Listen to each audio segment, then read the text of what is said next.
interesante. No sé, aburrida. Aburrida. No sé, a mí no me gusta la historia de Cuba. Bueno, hay cosas interesantes, pero hay otras cosas que no sé. Digamos que no me interesa mucho.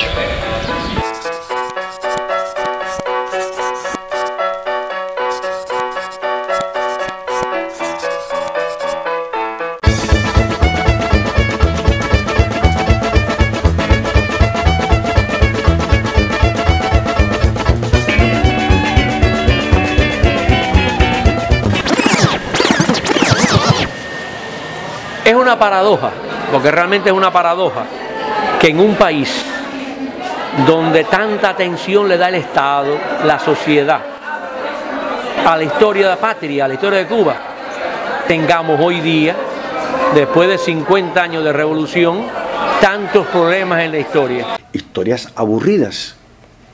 Está bueno ya de contar historias consignistas, verdaderas peroratas en el aula. Pero entonces está el otro problema. Siguen atosigando a los maestros y profesores con papeleo y con reunionismo, y eso no ayuda. Hay una tendencia a presentarla prácticamente como la historia de los hombres perfectos. Porque generalmente se reduce a la historia del presidente, a la historia del líder político, pero no se enfoca a la historia desde el punto de vista de la masa social. Y por otra parte, larguísimas jornadas de trabajo para los muchachos de secundaria y de preuniversitario. Cansona, da sueño, es muela. Y no es muela, es verdad que es muela.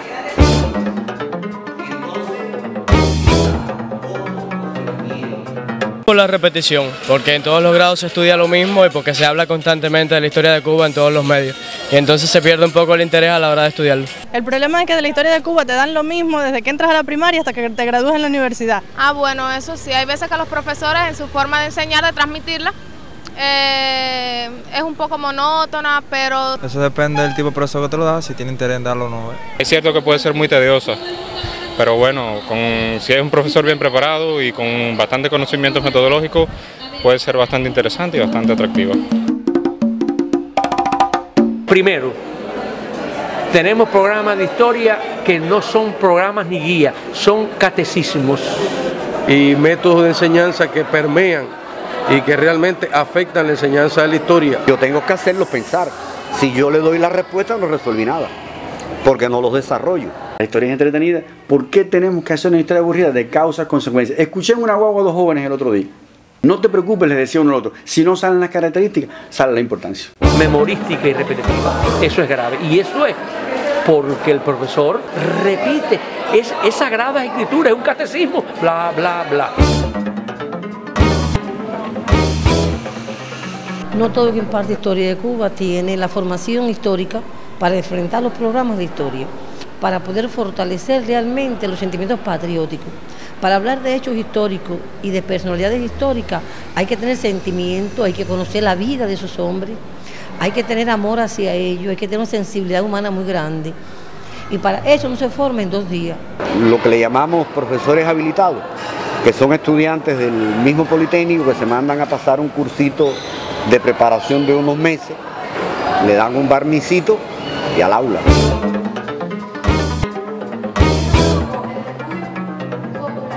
No se puede enseñar historia si no se sabe, si no se conoce, si no se tiene una amplia cultura. Yo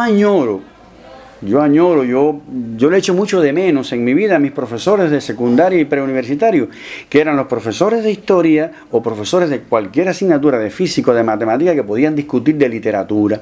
La autopreparación, la constante búsqueda, la constante sed de aprender. Quien se queda en el conocimiento que tiene pensando que lo sabe todo, se estanca en el conocimiento histórico. Eso es grave. Y eso es porque el profesor no se prepara.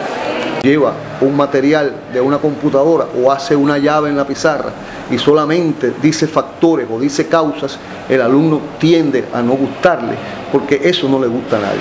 Y es el profesor el que crea la herramienta, independientemente de que tenga un programa que le llegue al ministerio, un programa que le llegue de otro lado, el profesor crea las condiciones para motivar, para interesar a sus alumnos en las diferentes temáticas de la historia.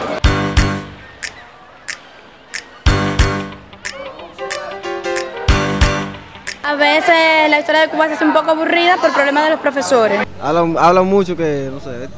Yo pienso que si le imparten por los libros muy esquemático todo, no resulta interesante. Hay algunos profesores que simplemente dan las clases por dar, ¿ves?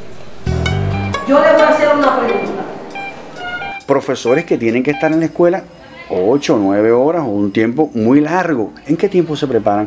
Está normado por el Ministerio de Educación, por ejemplo, que usted realice 8 horas de preparación metodológica semanales, independientemente de las horas de preparación individual y de autopreparación. ¿Quién ha dicho que un profesor puede atender diferencias individuales cuando tiene una matrícula de 280 muchachos? Tenemos barreras en el orden administrativo, resoluciones que son del área económica, ¿no? Del área de finanzas, del área económica del Ministerio de Educación, que no se ajustan, digamos, al funcionamiento del área docente y que afecta indudablemente la preparación, la calidad y también la estabilidad y la permanencia de muchos docentes en el sector. Se acaba el semestre y no se aprenden ni los nombres de los muchachos. Claro. No se los aprende. Entonces tiene que haber problemas en la educación.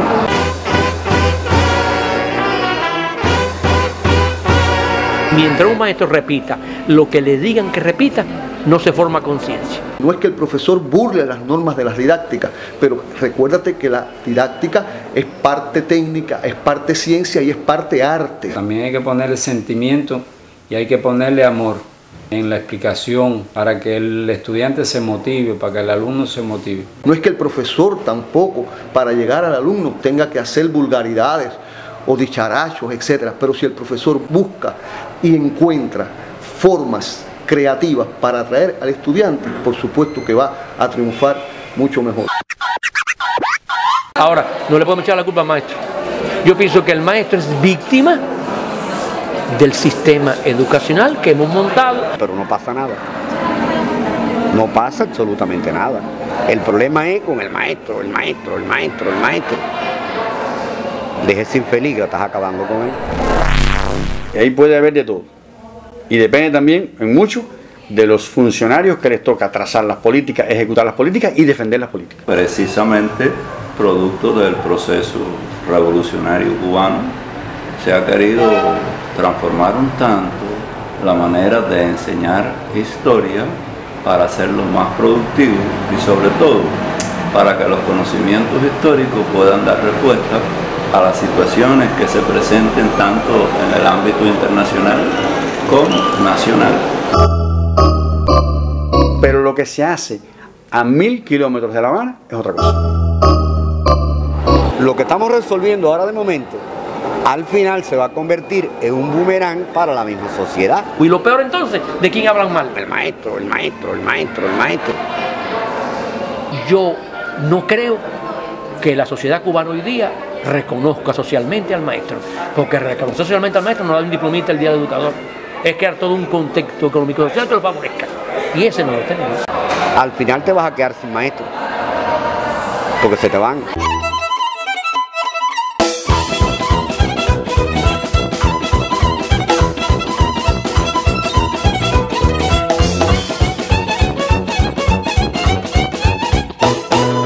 No te humanizan a los héroes, a las personalidades históricas. Eso realmente no ayuda a crear sentimientos de patriotismo. Entonces por eso los jóvenes se desmotivan un poco por la historia de Cuba. Yo pienso que deberían buscar otros métodos. Y no ver a los héroes como una figura que pasó, que es inmaculada, sino alguien que yo pudiera ser en algún momento como él. Sí, eso es importantísimo. Tienen que hablar más de ellos como humanos, aparte de todas las heroicidades que hicieron. Para mi criterio, la enseñanza de la historia de Cuba que damos hoy día no es ni martiana, ni es valeriana, ni es lucista, en el caso de Luis Caballero. No es esa historia, es una historia que hemos traído no sé de dónde. ¿Por qué hacer una historia idílica si la historia nunca es idílica? ¿Por qué hay que poner a los personajes positivos como si desde que nacieran estuvieran predestinados a? En ese sentido, lamentablemente, durante muchos años se han estado tapando, ¿no?, y olvidando muchos puntos polémicos de la historia. Cuando usted monta a los héroes en estatuas y condena a los antihéroes, por decirlo de alguna manera, al azufre del infierno, usted deshumaniza a unos y a otros. Yo le llamo esa historia la historia elpidiana. ¿Quién no ha visto Elpidio Valdés? ¡Corneta! ¡Toque a botacilla! Sí, mi coronel.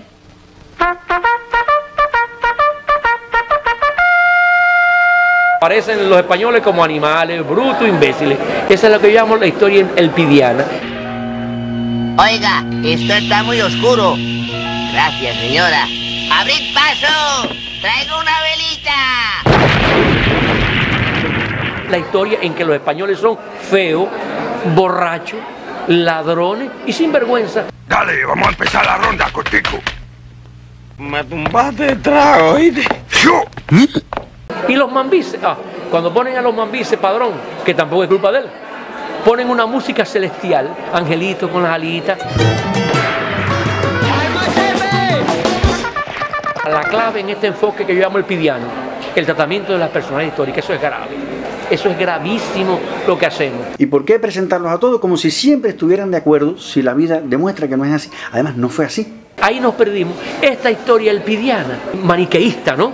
De que todas las virtudes humanas, políticas y morales son de los mambises y los españoles es lo negativo.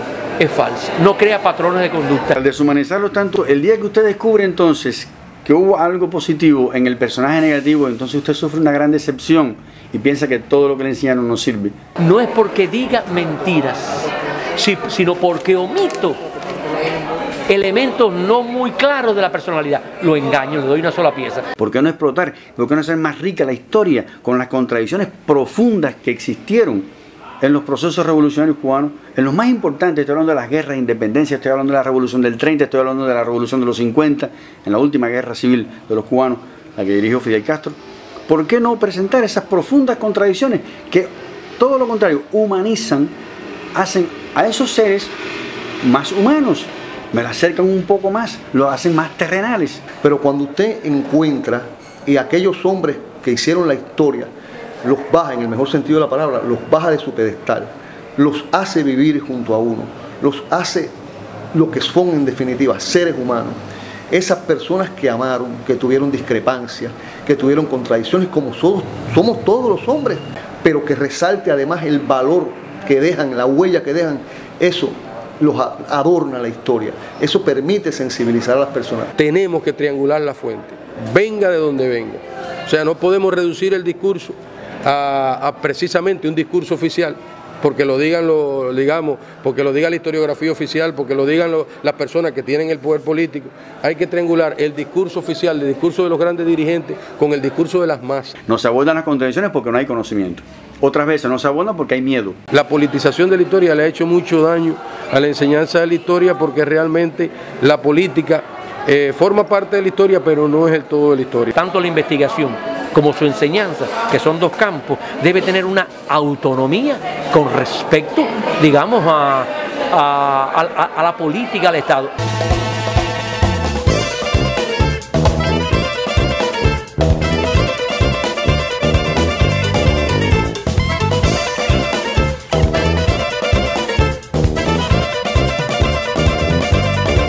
Ni los mejores libros de texto pasan de ser meros pliegos de papel sin hábiles y honestos conductores, inteligentes conductores. Historia tiene un privilegio.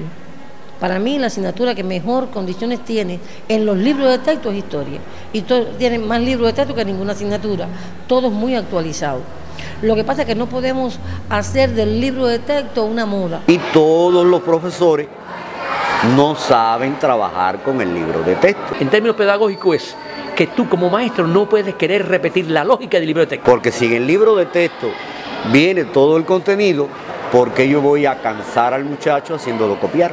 Por eso yo digo que nuestra enseñanza es escolástica y memorística, porque nuestro libro de texto es una sagrada escritura, es el Corán, es la Biblia, porque hay que repetirlo como perico. Si te sales de la palabra, 2 puntos. En el plano personal, considero una limitación que una prueba de ingreso, por ejemplo, o un proceso de aprendizaje, una enseñanza, se basa en un solo libro de texto. Yo preguntaba, bueno, lo que escribió Luciano Franco, lo que escribió Julio Le Riverán, lo que escribieron los clásicos, los padres de la historiografía cubana, no vale. Están los libros que se publican en editoriales nacionales y provinciales, están en las escuelas, en las bibliotecas. Estoy casi seguro de que no. Y se publican muchísimos libros de historia, decenas de libros de historia se han publicado en todas partes. Hablo de Holguín, pero eso ocurre en todo el país, desde Guantánamo hasta Pinar del Río. La diversidad de fuentes para el conocimiento histórico en niveles superiores del alumno y para la preparación del maestro en niveles básicos es la piedra angular de una historia científica, de una historia diversa.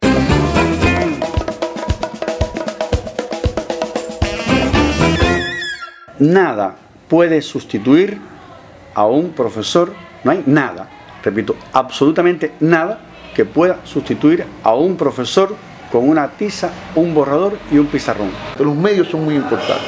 Los medios no sustituyen jamás la palabra del maestro, pero un buen documental, un buen material de computación, la multimedia, los audiovisuales que se preparan, si se usan bien, pueden ayudar mucho.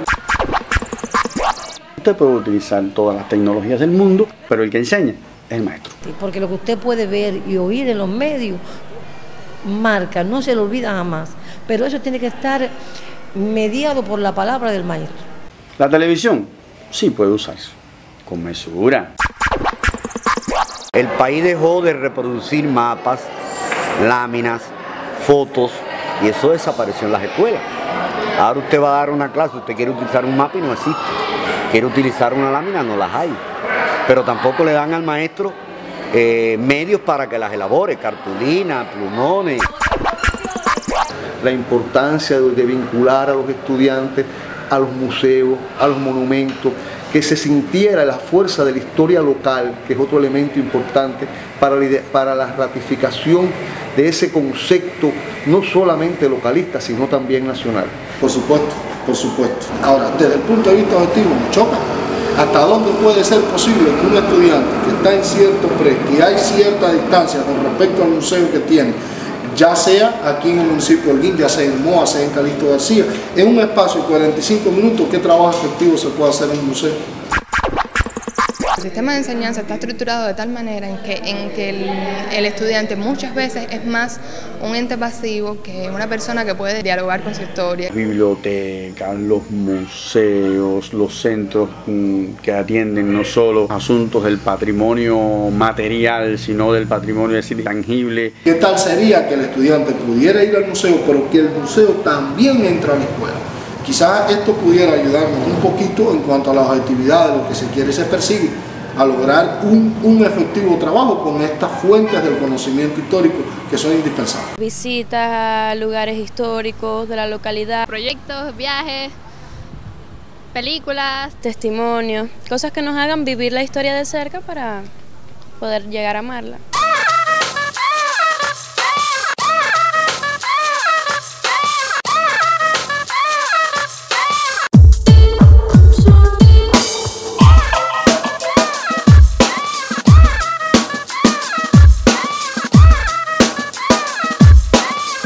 Yo creo que si los jóvenes, por ejemplo, no respetan un poco más la historia y tienen más amor por ella, es por los pocos conocimientos que tienen. La mayoría de la juventud de los cubanos no saben la historia de Cuba. Ay, no. Es verdad, se ha perdido. Ya no, nosotros, yo cuando estaba en la escuela se daba más, se enseñaba más sobre la historia de Cuba. Pero que no quieren aprender, quieren vivir. Imagínate tú que estamos viviendo en Cuba y no saber de la historia de nuestro país. ¿Qué es eso? Todo el mundo tiene que saber algo. Para la continuidad de la Revolución Cubana es fundamental que los jóvenes no se aprendan la historia con alfiler, sino que la interpreten, la comprendan, sepan el papel que tienen, sepan de dónde venimos y sepan lo que somos a partir de nuestra historia.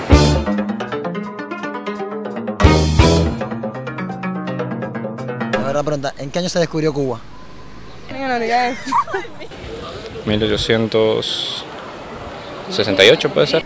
No me lo preguntes, yo soy mala en historia. En 1402 puede ser, 1400 algo.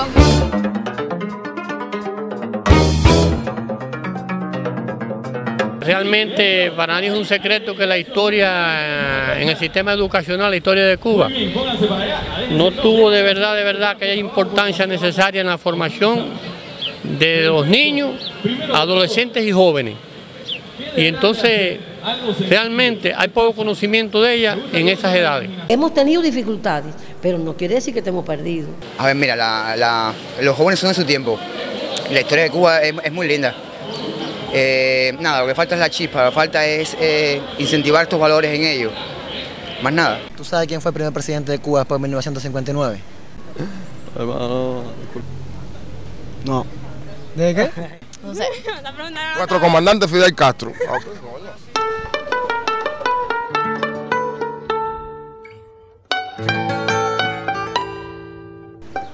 Después de 1959. Fidel Castro. Imagínate, nuestro líder, Fidel Castro. No, sé que no fue Fidel, pero no recuerdo el nombre. Bueno, tú dices presidente.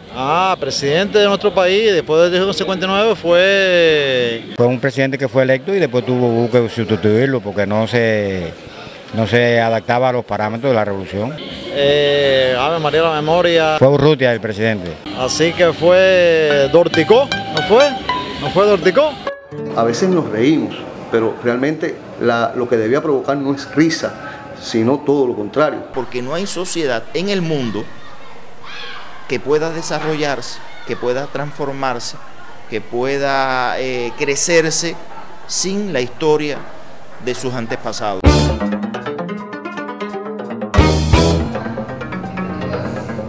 ¿Quién fue el titán de bronce? No me acuerdo ahora, porque hace tiempo que no vi la historia de Cuba para acá. No, me esforzaste demasiado. Calamar de Céspedes. No recuerdo. Te puede hacer Martí, Máximo Gómez o Maceo. No sé decirte, compadre. Maceo. ¿Qué podrías decirme de la personalidad de Flor Crombet? ¿En la qué? De la personalidad de Flor Crombet. ¿De Flor con qué? Crombet. ¿Qué quiere decir eso? Bueno, ya que mencionaste a Flor Crombet, la confección de la bandera fue un logro, ya que le dio a los mambicios un símbolo, otro motivo para ir a la guerra. Para mí lo máximo, lo mejor que pudo pasar fue eso.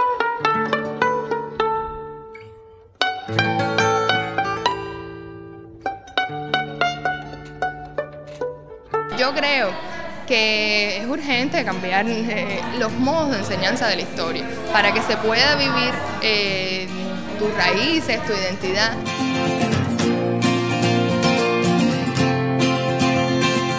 La historia, la enseñanza de la historia, el aprendizaje de la historia hay que asumirlo como cultura, como la cultura que usted va incorporando, que usted incorpora, que se le mete en la piel, debajo de la epidermis, y forma parte de su torrente sanguíneo. Creo que la historia hay que asumirla así.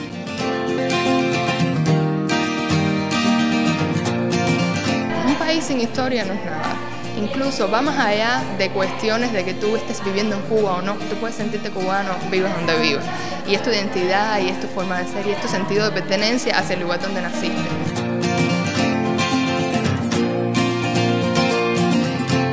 Solo con verdad, con estudio y con historia se salva este país.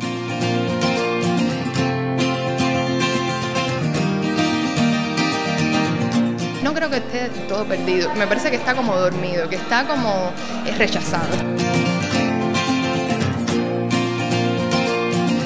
Yo creo que es la sociedad toda la que tiene que estar encaminada a resolver de alguna manera este problema, que ya te digo, no lo veo como algo catastrófico, pero sí creo que ya hay que empezarlo a cambiar.